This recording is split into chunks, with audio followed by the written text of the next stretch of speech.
James here. Welcome to module 7 of our 30-day online training, all about how you can promote, film, maximise profit from hosting your very own live events. The topic for today is ticket pricing. This is a subject that I get asked about all the time.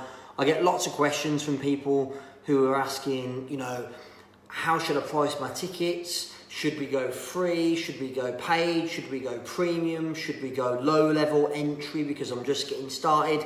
And the fact is, there isn't really an answer to that question because it really depends what your outcome for your event is.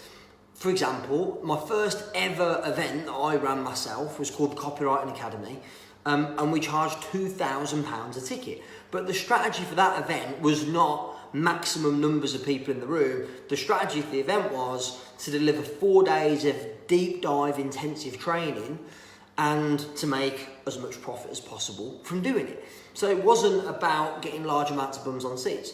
When you look at our Expert Empires events, the goal, the outcome is large amounts of bums on seats, but it's also about creating a balance between quality and quantity. Because if we just gave free tickets away to Expert Empires, we would get probably thousands of people in the room, but a lot of them would be freeloaders and time wasters. So there's always a balance to be considered. Now, to give you a bit of guideline or a bit of an idea, I personally don't believe there should be any correlation between your level of experience of training and running events and your ticket price. Some of the best speakers in the world run very low ticket events. Some good friends of mine who have been in this business a long time run free or very low priced events. But the purpose of those events is to get maximum bums on seats, to get maximum back end sales. On the flip side, when you look back at my first ever event, the Copywriting Academy, I wasn't selling anything at the back end. So that wasn't really the focus. The focus was to make the event profitable in its own right. So really, I guess the question is, what's the outcome of your event? Is it to get maximum numbers of bums on seats and to back end sell into a coaching program or an advanced training? Or is it to make it profitable on the front end? Of course, you probably want both. You probably want to get maximum number in the room and maximum profit. But the question I always ask clients when we sit down and talk about this is the same, which is, if you could only have one, what would it be? If you could only have, like somebody, let's say, I had a new client recently, came to me and said, I want to put 500 people in the room at this major event. And I said, great, okay. And so talk to me about the financials, about what you're looking to generate in terms of revenue and profit. And he told me. And I said, well, let's pretend you could only have one. Would you want to have 500 people in the room, or would you want to have this much in profit? Because if the primary motivator is to get this much in profit, our strategy around the financials of the event is going to be very different than if your primary focus is 500 people in the room and profit is less important. And as it turned out, for him in particular, he said, no, the numbers in the room is the biggest priority.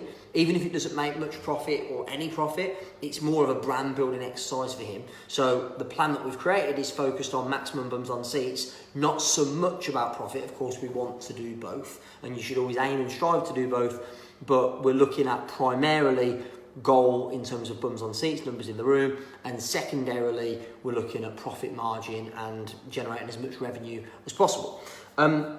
So I suppose the other question we should address at this point is this dilemma between free events, paid events. Which way should you go? I'm only going to speak personally, and we do some free events, and of course, I've tested many different strategies over the years. We do some free events, but the free events that we run in our business tend to be either A, only for our existing clients, i.e. people that have been to our events before and paid, so it's an additional value add, or B, it's free, but there's also a premium ticket option as well. So for example, we did a couple of events recently over the last couple of months about our 1201 marketing method, where we said it's free to come along, and if you want a VIP ticket, then you pay 47 quid, it gets your front row seat in, lunch with me, etc, a few other bits, which means it is a free event.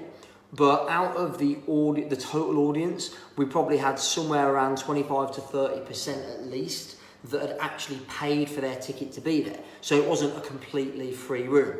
The other thing to consider, and this is something that I think everybody running events or that's planning to run events should be doing, the other thing to consider is having a VIP or premium ticket option regardless of what your pricing strategy is.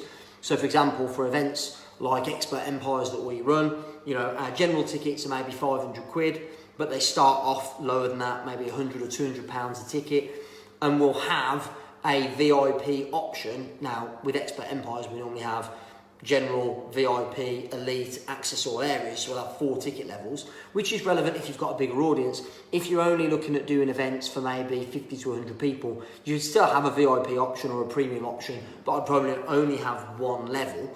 Now, statistically, and I've tested this out a lot, when you have a VIP or premium level, I normally have it about double the price of a standard ticket, and ordinarily, providing you are giving sufficient value in exchange for that ticket, you'll get about 20% of people that buy a ticket that will take the premium option, which, if 20% of people are spending twice as much money, you've instantly just massively increased your margin on your event without having to do any more work, without having to do any more marketing, without having to find new leads. It's just the same amount of customers that are spending 20% more, or 20% of the customers that are spending double the amount on the ticket price that everyone else is spending. So it's a great way to maximise the revenue, the profit, the opportunity from the event, and also it's of course a great way to get better quality people, not necessarily better quality, but people that are more likely to invest in your additional products and services when they are there. So, question of the day for today, for Module 7, all about ticket pricing. Question of the day is, based on what we've just said, what is your pricing strategy?